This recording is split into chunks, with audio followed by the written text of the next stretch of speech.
I didn't slash her tires. I didn't scream at her front door at 3 a.m. like a desperate ex. I didn't even send a nasty text message. I simply sat in my car, watched the lights go out in the apartment I paid for, and realized that my entire life with Anna had been an expensive lie. She thought blocking me on every social media platform, blocking my number, and erasing me from existence was a power move.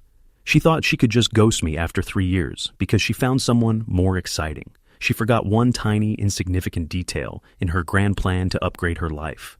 She forgot that her credit score is 540, and the only reason she has a roof over her head is because my signature is on the lease as her guarantor. She wanted space? I decided to give her the ultimate space, the sidewalk. It took me exactly 5 minutes to destroy her world. I drove home in silence, the kind of cold, deafening silence that rings in your ears when your adrenaline is maxed out. I opened my laptop, pulled up the lease agreement from the folder labeled Our Future, Ironic, I Know, and found the clause. Clause 13b, the guarantor withdrawal provision. It wasn't immediate. I wasn't going to be a monster and throw her out in 24 hours. No, the contract said I could withdraw with written notice, giving the tenant 7 days, 1 single week to provide a new qualified guarantor or vacate the premises immediately. 7 days. That was just enough time for the panic to set in, for the reality to crush her, and for her new man to realize he was dating a homeless liability. I typed the email to her landlord, Mr. Henderson. Subject, immediate withdrawal of guarantor status, Unit 402. Dear Mr. Henderson, effective immediately, I am formally withdrawing as the financial guarantor for Anna Miller. I will no longer cover any liabilities associated with this lease. Please initiate the standard protocol for an unsecured tenant. I hit send. It was 11:42 p.m. on a Tuesday. I poured myself a whiskey, turned off my phone, and slept like a baby for the first time in weeks. To understand why I did this, you have to understand the level of disrespect I was dealing with. This wasn't just a breakup. This was a demolition of my dignity. Anna and I had been together for 3 years. I'm Brian, 32, working in logistics, boring, stable, good money. Anna, 26, was an aspiring lifestyle coordinator, which basically meant she worked part-time at a boutique and spent the rest of the time curating her Instagram feed. I didn't mind. I loved her. I wanted to take care of her. When she found this dream apartment in the city center, a loft with exposed brick floor-to-ceiling windows, rent at $3,800 a month, she cried because she couldn't get approved. Her income was laughable compared to the rent. I stepped up. Of course I did. I put down the security deposit, $5,000. I paid the first and last month's rent up front. I signed the guarantor papers because I thought we were a team. I thought this was us. Fast forward to last month. She started getting distant, the classic signs. She was working late. She was tired. She started hiding her phone screen. When I tried to talk about moving in together officially when my lease was up, she got weird. She said she needed autonomy and that I was being suffocating. Then came the ghosting. Last Monday, I texted her to see if she wanted dinner. Delivered. No read receipt. Called her. Straight to voicemail. I checked Instagram. I couldn't find her profile. I checked Facebook. Nothing. I asked a mutual friend, Sarah, if Anna was okay. Sarah acted weird, mumbled something about Anna, going through a lot, and hung up. I panicked. I genuinely thought something had happened to her. I drove to her place, our place, practically, and used my key to get into the lobby. I went up to the 4th floor. I didn't even get to put my key in the door. I could hear them from the hallway. Music. Laughter. And then a voice that definitely wasn't mine. A deep, arrogant laugh. I knocked. The laughter stopped. Footsteps approached the door, and it swung open. Standing there was Brad. I knew who he was immediately. He was the fitness coach she'd started following 3 months ago. The guy she said was just super inspiring. He was shirtless, wearing sweatpants, holding a beer. My beer. The imported stout I had stocked in the fridge last week. "Can I help you, bro?" he asked, leaning against the doorframe like he owned the building. "I'm looking for Anna," I said, my voice surprisingly steady. Anna appeared behind him, wearing one of my oversized hoodies. When she saw me, she didn't look sorry. She looked annoyed, like I was a door-to-door salesman interrupting her dinner. "Brian, seriously?" she sighed, crossing her arms. "I blocked you for a reason. I can't deal with this right now. You just showing up here? It's toxic. This is exactly why I need space." "You blocked me?" I asked, looking between her and Brad. "You couldn't just break up with me? You just blocked me?" "I didn't want the drama," she snapped. "And now you're here causing drama. Brad and I are seeing where this goes. Please just leave. You're embarrassing yourself." Brad smirked. That smirk is burned into my brain. Yeah, buddy, she asked you to leave. Don't make me call security. Security. In the building I secured for her. Okay, I said. I looked at Anna. You want me gone? I'm gone. Good luck, Anna. Whatever, she said, and she closed the door in my face.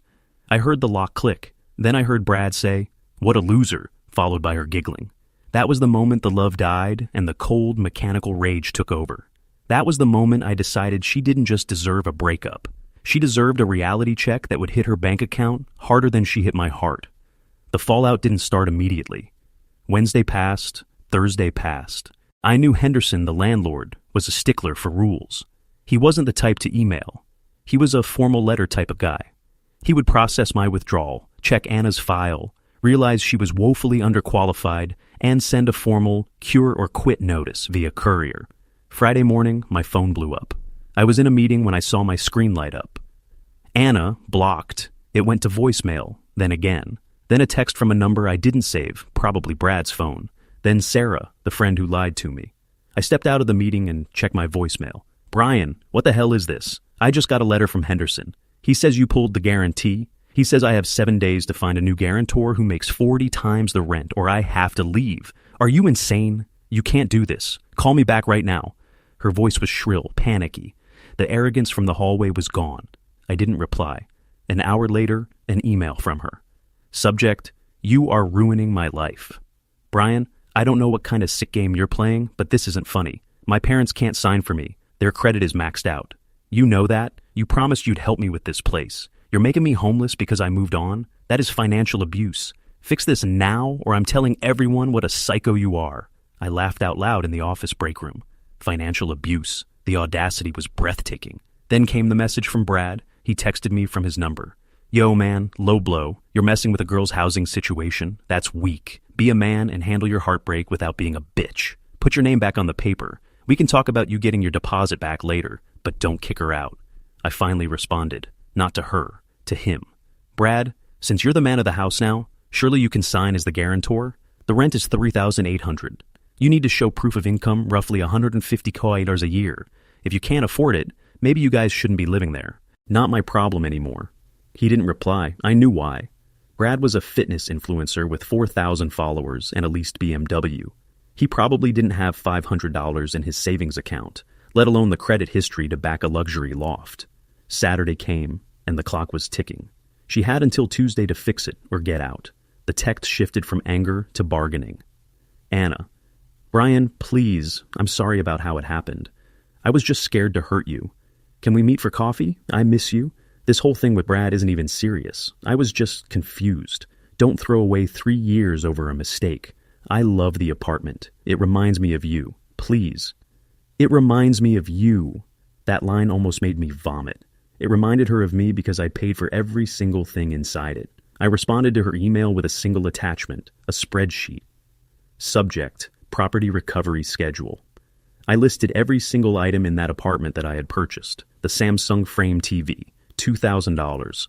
The West Elm sectional couch, $3,500. The Dyson vacuum, $600. The Nespresso machine. The rug Brad was standing on with his muddy shoes. The bed frame. The mattress. Even the pots and pans. Anna, I am not re-signing the lease. The withdrawal is final. Since you will be vacating, I will be collecting my property this Sunday at 10 a.m. I have attached receipts for every item listed. Have the door unlocked, or I will bring the police for a civil standby to ensure I can retrieve my belongings without incident. The threat of the police shut her up. She knew she couldn't win this. Sunday morning was the climax. I rented a U-Haul and brought 2 of my biggest buddies from the warehouse, Mike and Dave. We pulled up to the building at 9:55 a.m. When I walked in, the apartment was a wreck. Boxes were half-packed. Anna was sitting on the floor, crying. Brad was leaning against the kitchen island, trying to look tough, but he wouldn't make eye contact with Mike or Dave. You're actually doing this? Da, Anna sobbed, looking up at me with mascara running down her face. You're taking the bed? Where am I supposed to sleep for the next 2 days? Ask Brad, I said, not missing a beat.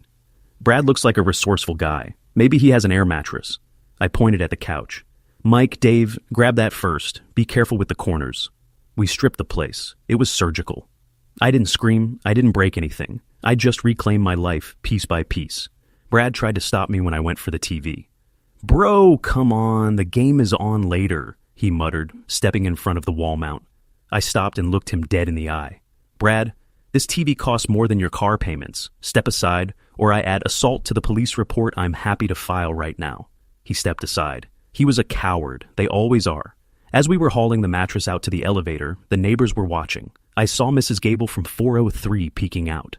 Anna was mortified. She stood in the empty living room, which was now just a wood floor and an echo, and screamed at me. "I hope you die alone. You're a bitter, sad old man. You bought all this stuff to buy my love anyway." I turned back at the door, holding the last box, my collection of vinyl records she claimed to love, but never listened to. "I didn't buy your love, Anna," I said calmly. "I rented it, and the lease is up." The door clicked shut, but I wasn't done. The financial knife had to be twisted one last time. She moved out on Tuesday. She had to. She had nowhere else to go and no one to sign for her. She ended up crashing on Brad's couch in his studio apartment, which I heard from Sarah is a cramped basement suite that smells like damp gym clothes. Paradise. A month later, I got the final statement from the landlord. Because she had broken the lease early, forced eviction essentially, there was a penalty fee of 2 months' rent plus damages. The deposit I had paid, the $5,000, was swallowed whole by the landlord to cover the broken lease fee and the cleaning costs. But it wasn't enough. There was still a balance owing of $2,400 for the remainder of the lease break penalty, and some damage to the hardwood floors, scratches from where I assume they dragged their own crap out. Since I was no longer the guarantor, the debt was solely in her name. But the landlord sent me the check for the remainder of the deposit, which was $0. In fact, he sent a bill for the overage. However, I had covered my bases. I had sent a certified letter to the landlord clarifying that the deposit was my funds, and while I forfeited it to cover the rent, any damages caused by the tenant were her liability. I decided to sue her in small claims court. Not for the rent, I let that go as the cost of a lesson learned, but for the $5,000 deposit that was used to pay her debt. My argument was simple. I paid the deposit as a security for the unit, intending to get it back. Her actions, defaulting on the lease, caused me to lose my money. I served her the papers at Brad's gym. That was a nice touch. A process server walked right up to her while she was filming a couple's workout with Brad and handed her the envelope. She called me 10 minutes later, screaming, "I don't have $5,000, Brian. You know I don't. Brad and I are barely making rent." "Sell the Gucci bag I bought you," I suggested. "Or maybe Brad can pick up a few extra shifts." She didn't show up to court. She couldn't afford a lawyer, and she was too scared to face me. Default judgment in my favor. $5,000 plus court costs. I know I'll probably never see the money. Garnishing her wages would take years, given how little she declares from her freelance work. But it's not about the money. It's about the fact that every time she tries to take out a loan, get a credit card, or sign a lease for the next 7 years, that judgment will be there. A big red flag on her credit report that says risk. I heard from Sarah recently. Apparently, the romance in the basement studio didn't last long. Brad got tired of Anna complaining about the lack of space and the fact that he couldn't fund her lifestyle. He dumped her 3 weeks after the move. She's back living with her parents in Ohio, working at a diner to pay off her credit cards. As for me, I'm sitting in my new place, a place I own. The West Elm couch looks great in my living room. The TV is mounted perfectly. It's quiet. No drama, no lies, no freeloaders. Sometimes, late at night, I check my blocked folder. There are dozens of messages from her. Apologies, insults, begging. I never read them. I just delete them. It cost me $5,000 and a broken heart to learn my worth. But watching her face when I took the bed, that was priceless. The best revenge isn't keying a car or screaming in the street. The best revenge is paperwork, patience, and the absolute certainty that you can rebuild your empire while they were just a guest in it. I'm finally debt-free, in every sense of the word.